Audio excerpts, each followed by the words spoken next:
Magandang hapon sa lahat, no?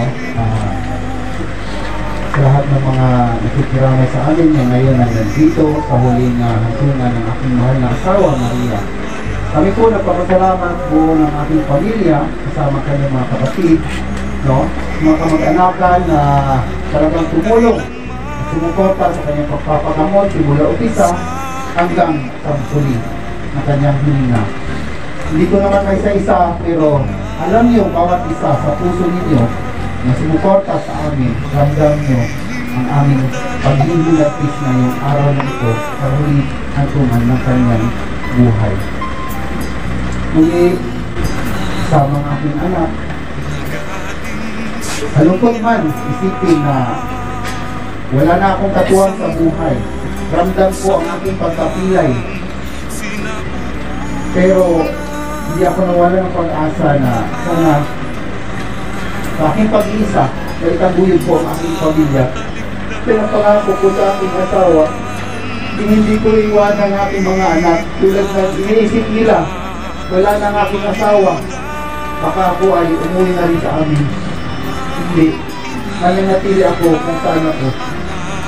At pasalamat din ako sa totoong suporta ng kanyang mga kapatid sa kanya. Alam ng bawat isa na hindi nila pinabayaan ang kanyang kapatid. At ito din ang masasabi ko, bawat isa sa atin ngayong hapon na ito, na mahalin at alagaan ng natin ang ating mga sarili.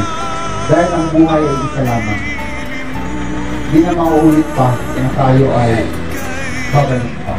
Wala nang rewind sa ating buhay. Kaya, forward na lang tayo, no?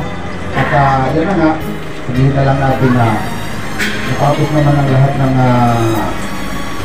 pasakit at pasanin sa mga araw na kung saan naranasan ko ang hirap at kalungkutan. Ngunit nandiyan naman na siya ngayon, masaya naman na siya eh. Kaya, papabawon ko na sa kanya lahat ng aking kalungkutan. Sana magiging masaya kami, patuloy ng aking mga anak sa buhay at aming tatahakin. At muli, iniimbitahan ko rin ang mga nandito na pagkatapos ng ating libing, pwede tayong bumalik sa bahay at nakahanda naman ang ating mga pagkain doon para sa ating hapunan. Muli, maraming salamat sa inyong lahat.